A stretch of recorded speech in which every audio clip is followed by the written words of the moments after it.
यंदाच्या वटपौर्णिमेला अजूनही तीच जुनी साडी नेसणार आहात का? कारण सध्या अशा 6 साड्या ट्रेंडमध्ये आहेत की त्या नेसल्या की लोक विचारतील ही साडी घेतली कुठून.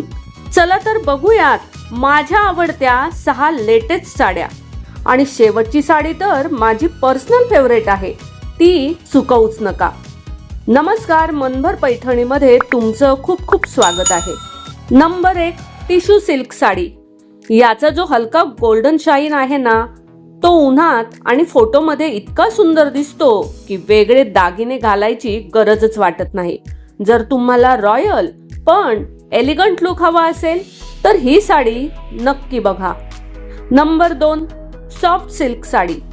मला या साडीचं एकच भारी वाटतं, ती दिसायला खूप रिच वाटते पण नेसायला खूप कम्फर्टेबल असते. पूजा असो, वटपौर्णिमा असो किंवा एखादा फॅमिली फंक्शन, ही साडी कधीच रॉंग चॉईस ठरत नाही. नंबर 3, बनारसी साडी. खरं सांगू, बनारसी साडी ही कधीच आउट ऑफ फॅशन जात नाही. त्यावरचं जरी वर्क, ग्रँड बॉर्डर आणि रॉयल फील वटपौर्णिमेला तर एकदम परफेक्ट दिसते. नंबर 4, पैठणी साडी. आता आली आपल्या सगळ्यांची लाडकी पैठणी. महाराष्ट्रात वटपौर्णिमा आणि पैठणी हे कॉम्बिनेशन म्हणजे क्लासिक. मोर, कमळ किंवा कळस पाकळी डिझाईन असलेली पैठणी नेसली की लुक आपोआप उठून दिसतो. Number 5, organza sari. जर तुम्हाला हलकी, स्टायलिश आणि इंस्टाग्राम रेडी साडी हवी असेल तर ऑर्गेन्झा एकदा नक्की बघा.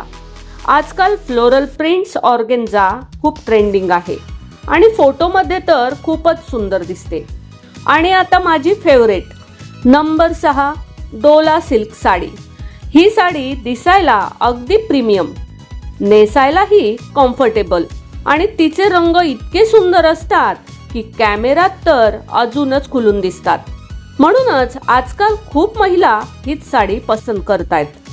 तर या 6 साड्यांपैकी तुम्हाला सर्वात जास्त कोणती साडी आवडली ते कॉमेंट्स करून नक्की सांगा.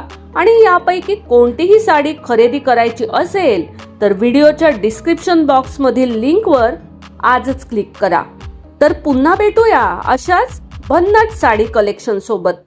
तोपर्यंत धन्यवाद.